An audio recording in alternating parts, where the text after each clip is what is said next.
I was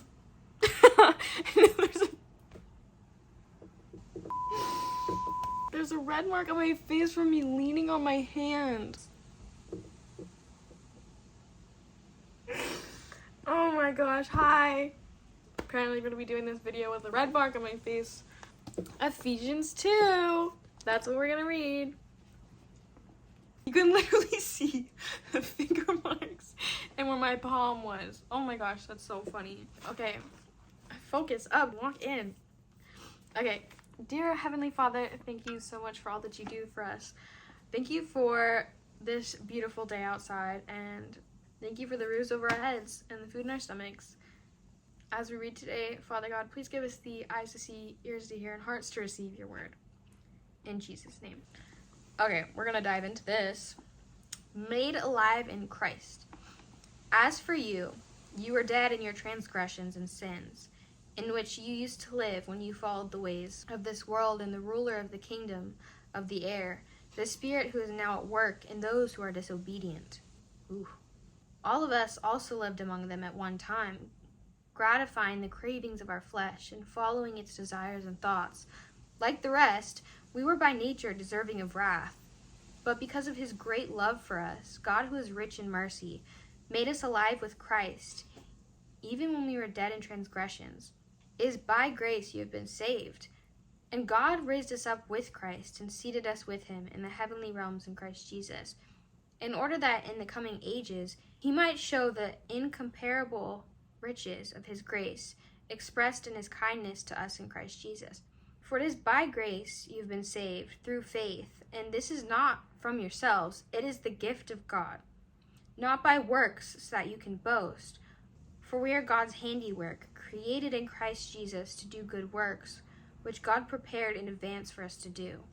Therefore, remember that formerly you who are Gentiles by birth, and called uncircumcised, by those who call themselves the circumcised, which is done in the body by human hands. Remember that at that time you were separate from Christ, excluded from citizenship in Israel, and foreigners to the covenants of the promise, without hope and without God in the world. But now, in Christ Jesus, you who once were far away have been brought near by the blood of Christ. For he himself is our peace, who has made the two groups one, and has destroyed the barrier and dividing the walls of hostility, by setting aside in his flesh the law with its commands and regulations. His purpose was to create in himself one new humanity out of the two, thus making peace, and in one body to reconcile both of them to God through the cross, by which he put to death their hostility. He came and preached peace to you who are far away, and peace to those who are near. For through him we both have access to the Father by one Spirit. Consequently, you are no longer foreigners and strangers, but fellow citizens with God's people and also members of his household, built on the foundation of the apostles and prophets, with Christ Jesus himself as the chief cornerstone. In him the whole building is joined together and rises to become a holy temple in the Lord. And in him you too are being built together to become a dwelling in which God lives by his Spirit. Ooh, that's good. Let's go back a little bit because I really love that. Therefore, remember that formerly you who are Gentiles by birth and called uncircumcised by those who called themselves the circumcised, remember that at that time you were separate from Christ, excluded from citizenship in Israel and foreigners to the covenants of the promise, without hope and without God in the world.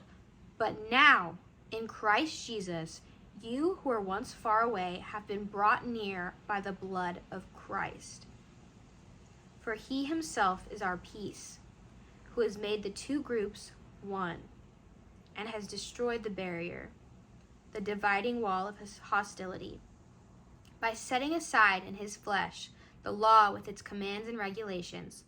His purpose was to create in himself one new humanity out of the two, thus making peace, and in one body to reconcile both of them to God through the cross, by which he put to death their hostility. He came and he preached peace to you who are far away and peace to those who are near. For through him we both have access to the Father by one Spirit. That's so good. Oh my gosh. So without Jesus dying on the cross, we were nothing. But Jesus came and he made those of us who are not Jews, us being the Gentiles, Jesus dying on the cross gave us Gentiles access to God. Isn't that beautiful? And that itself right there says the covenants and stuff. Those don't apply to us. So when we're talking about when somebody comes to you and they're like, oh, well, you shouldn't mix clothing and stuff like that. Okay, well, that was part of the old covenant. Those were old laws. Those don't apply to us. Jesus came.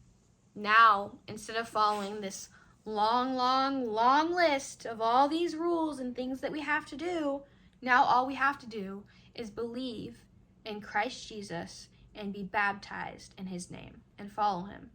I have to add follow him because there's no once saved, always saved.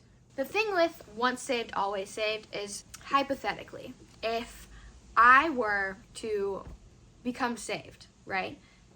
But then I go out and continue to drink, sleep around, murder, lie, all these things. That's not a follower of Christ. That is earthly, sinful, destructive behavior. That's not the works of a child of God. That's a testimony. That's what a person once was. That's what people once did. No longer. Do you understand? There's no once saved, always saved, because if there was a once saved, always saved, then a murderer can, I'm going to heaven, and then continue to kill people. Where's the logic in that? That doesn't make sense. You're going to tell me that God created the commandments. He says, if you love me, you keep my commands. What, they just go in the trash now? In that case, everybody in the world is going. But the Bible says that broad is the road to destruction and narrow is the way to heaven. If there's once saved, always saved, then how's it narrow? If it's once saved, then always saved, then why is there a road to destruction? And why is it broad? You get what I'm saying? Don't listen to people who say once saved, always saved. That's nonsense. That's ridiculous. Believe and be baptized and follow Jesus Christ. Live like him to the best of your ability. You will stumble. We're people. You're going to fall down. You're going to mess up. You're going to sin. But the thing is, you have to intentionally do your best to follow Christ. It's by grace and mercy that we're allowed to say, I messed up.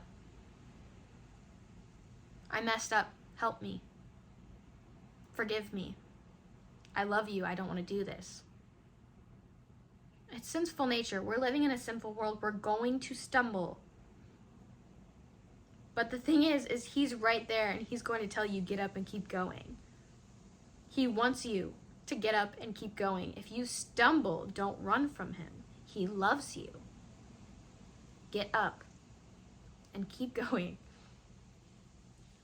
Believe and be baptized for the forgiveness of sins and to receive the Holy Spirit.